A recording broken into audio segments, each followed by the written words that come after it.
We begin today talking about the rising threat of food insecurity, an issue that persists in the US and around the world. Food insecurity is not having consistent access to enough food to meet one's basic needs. And around the world, the US estimates that to be the case for 868 million people, with more than one-third of those cases, 332 million people, being severely food insecure. And those numbers increased by 1 million people since the UN's last global report on food crisis in 2023. Conflicts in the Gaza Strip announced from most of those facing immediate famine. In addition to conflicts in Mali, Somalia, South Sudan, and Burkina Faso, the UN projects those numbers will increase by another million people being affected next year.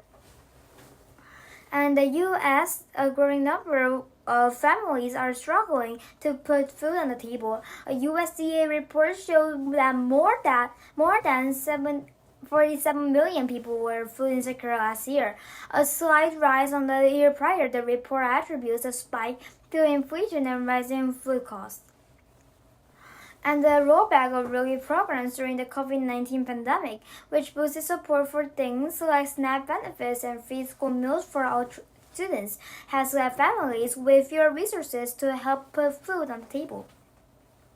CNN's Natasha Chen gives us an on-the-ground look at the impact this growing need is having on local food pantries here in the U.S.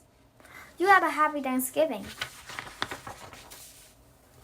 This is not a video from the pandemic. This is a line this week of people waiting to receive food at the church in time for Thanksgiving. I had to do it, and that's the way it goes.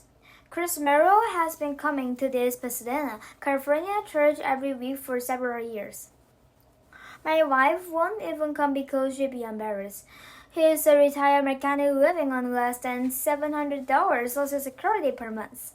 He never thought he'd need help from a food bank, and is not alone. Never seen a line that long before. This time it was all the way up and down the street. Lines are getting crazier. When we first met Anna Duran 2 years ago when her home in Riverside, California, saw inflation at almost 10%, even though inflation was cooled now to about 2%. Where I had to get up at least, like I said before, 6 o'clock to be there by 6 o'clock. Duran goes to weekly food distributions. 2 years ago, she told us she was turning in recycling and selling jewelry for extra cash while working as a part-time caregiver. She's continued to do that, selling that little jewelry she has left. I only have like 2 or 3 more pieces that I have for as a backup resource. The Los Angeles Regional Food Bank says they're tracking about 10% ahead in the amount of food distributed compared to last year.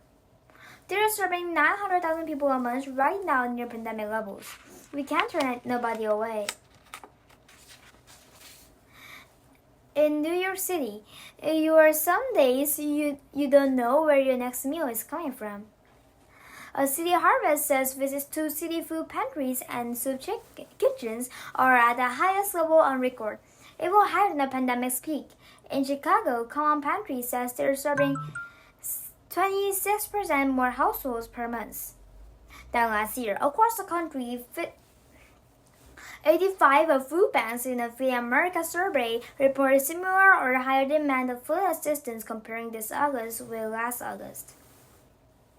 Why do you think that is when inflation has actually cooled quite a bit?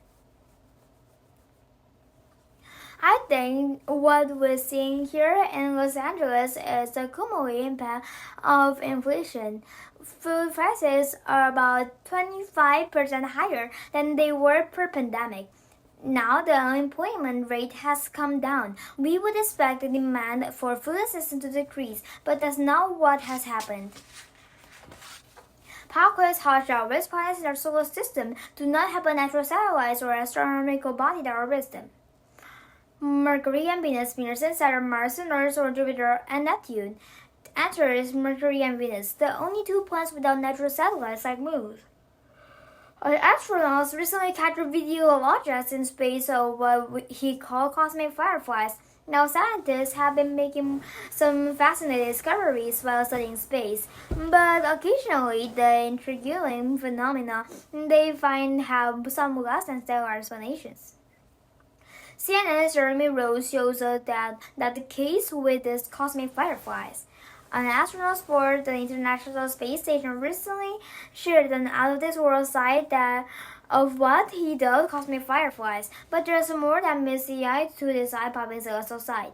Astronaut Don Putty is no stranger to surreal scenes spotted from his orbiting ISS perch and shared to his socials. This trippy video could inspire all manner of astrophilosophical and existential questions if the true explanation wasn't so vanilla. Petit explained that what looks like cosmic fireflies were actually scores of starring satellites glinting and gleaming in the sun as they hover above the Earth. SpaceX has sent thousands of the internet communication satellites into orbit, and even more in the world, sparking a debate among some astronomers on what their impact may be on future celestial studies. In the meantime, though, hey, they sure are pretty. Alright, so you might have noticed that a bunch of big movies are released around this game break. You may have gone to see one or two yourself. Wicked, Moana 2, and Gladiator 2. Those were the top grossing movies last month, and they were all released just before the holiday. Now, it's no secret that production companies release their hit movies around the holidays and in the summer.